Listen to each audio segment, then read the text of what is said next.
The more spiritual we get, really, the more spiritual we get, the more we can't stand the physical aspects of everything. We get irritated with the bullshit of humanity because our spirit truly, desperately, truly wants to be fucking free. Remember, the first book came from somebody's mind, and they got that information from the cosmos by meditating. This planet needs us, black people. This planet needs us to exist. We are the batteries of the planet. We are the carbon, which is the energy that makes the planet rotate. This planet needs us to exist. And what we leave, every time we walk in a room, we leave extra energy for other people. This planet needs us to exist. And when we leave this planet, it will get rid of its parasites.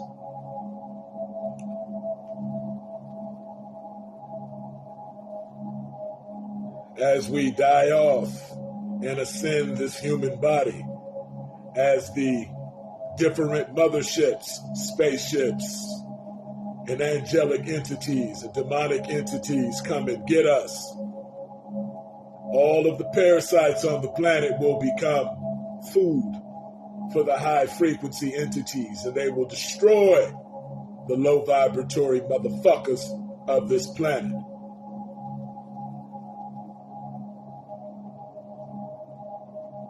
Our lives are movies, and we must start living it, watching it.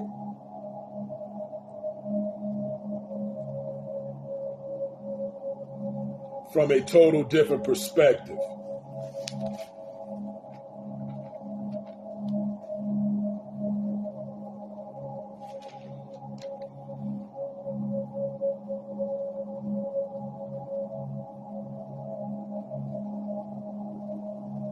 Whether the enemy likes it or not, black people are a big thing in this world. We created this world.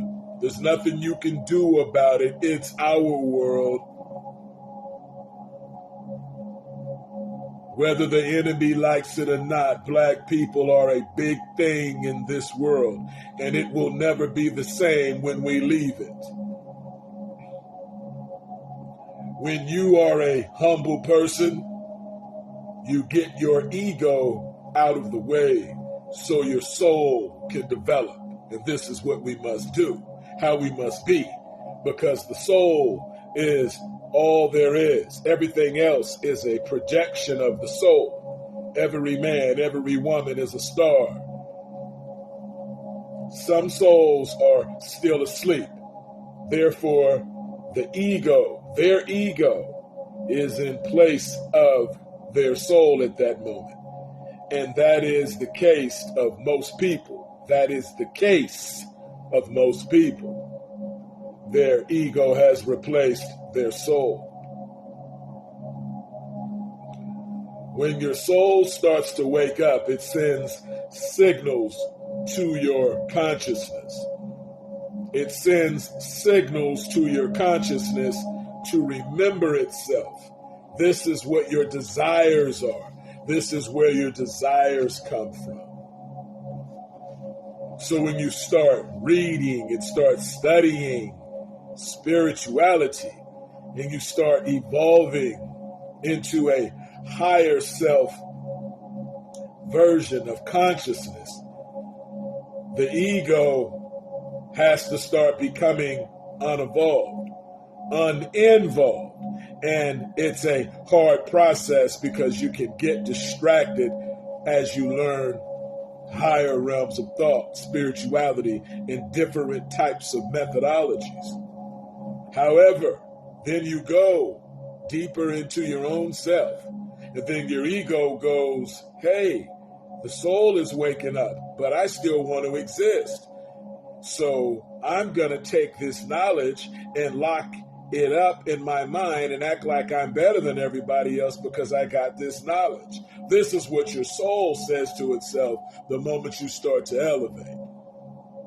So you have to remind yourself to tell your ego to shut the fuck up and go sit down somewhere, because the ego will feel both your hands up because it's so big, and you need both of your hands free so you can pick up this knowledge you learning from me. Now dig that. So when you start reading and studying and you start evolving into a higher consciousness, the ego is still involved. And it's a hard process because you can get distracted. Then your ego goes, hey, the soul is waking up, but I want to exist. So I'm going to take this knowledge and lock this person up in one area of knowledge. Remember, when this happens to you, it's the ego's way of taking over. So never try to master anything. Just master yourself and learn about everything. Just learn about spirituality, thoughts, words, actions, and emotions, being in alignment, and build your discipline.